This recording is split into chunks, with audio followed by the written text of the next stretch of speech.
हो, और क्या होगा जब वो राज अचानक किसी ऐसे इंसान के हाथ लग जाए जो सच को सामने लाने से कभी पीछे नहीं हटता। कहानी में आगे देखने को मिलता है कि घर में सब कुछ सामान्य नजर आ रहा होता है, लेकिन अवंतिका बार बार बेचैन दिखाई देती है। वो कभी अपने कमरे में जाती है, कभी अलमारी चेक करती है, तो कभी घबराकर इधर उधर देखने लगती है। उसकी ये हालत देखकर सानिया भी हैरान रह जाती है और सोचने लगती है कि आखिर ऐसी कौन सी बात है जो अवंतिका सबसे छिपाने की कोशिश कर रही है। लेकिन असली ट्विस्ट तो तब आता है जब दूसरी तरफ आरंभी की नजर सोफे के पीछे पड़े एक ऐसे मोबाइल फोन पर पड़ती है जिसे घर में पहले किसी ने कभी नहीं देखा होता। आरंभी जैसे ही फोन उठाती है, उसे भी ये बात अजीब लगती है कि आखिर ये फोन किसका हो सकता है। वो पूरे घर में पूछती है, लेकिन कोई भी उस फोन को अपना नहीं बताता। तभी अचानक अवंतिका की नजर आरंभी के हाथ में पकड़े उस फोन पर पड़ती है और उसे देखते ही उसके चेहरे का रंग उड़ जाता है। अब यहाँ दर्शकों के मन में सबसे बड़ा सवाल यही पैदा होता है कि आखिर उस फोन में ऐसा क्या है जिसे देखकर अवंतिका इतनी ज्यादा घबरा जाती है। कहानी में आगे देखने को मिलता है कि अवंतिका खुद को संभालने की कोशिश करती है, लेकिन उसकी घबराहट लगातार बढ़ती चली जाती है। वो किसी भी तरह उस फोन को वापस हासिल करना चाहती है, क्योंकि उसे डर होता है कि अगर फोन का सच सामने आ गया तो उसकी पूरी दुनिया बिखर सकती है।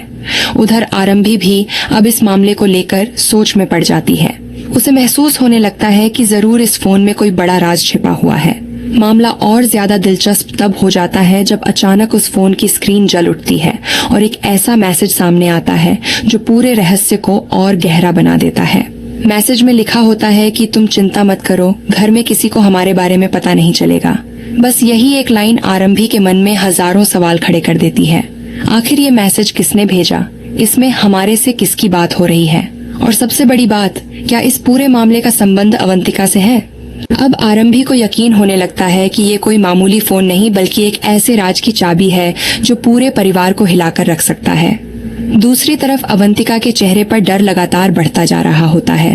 वो सोचने लगती है कि कहीं आरंभी फोन खोलने में कामयाब न हो जाए, कहीं कोई और मैसेज न आ जाए और कहीं उसका छिपा हुआ सच सबके सामने न आ जाए। कहानी में सस्पेंस उस समय और भी बढ़ जाता है जब अवंतिका खुद आरंभी के पास पहुंचती है और बिना कोई वजह बताए उसे फोन वापस मांगने लगती है। लेकिन आरंभी भी अब सब कुछ समझने लगी होती है। वो अवंतिका से पूछती है कि अगर फोन उसका नहीं है तो फिर उसे वापस लेने की इतनी जल्दी क्यों है। यही सवाल सुनकर अवंतिका कुछ पल के लिए पूरी तरह खामोश हो जाती है। उसके पास कोई जवाब नहीं होता।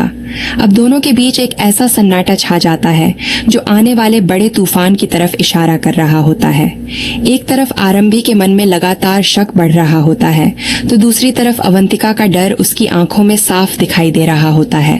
और यहीं से कहानी एक ऐसे मोड़ पर पहुंच जाती है जहां हर कोई जानना चाहता है कि आखिर उस सीक्रेट फोन में क्या छिपा है। क्या सच में अवंतिका कोई बड़ा राज छिपा रही है? क्या फोन में मौजूद जानकारी पूरे परिवार के रिश्तों को बदल देगी? और क्या आरंभी उस रहस्य से पर्दा उठा पाएगी जिसे छिपाने के लिए अवंतिका इतनी परेशान नजर आ रही है?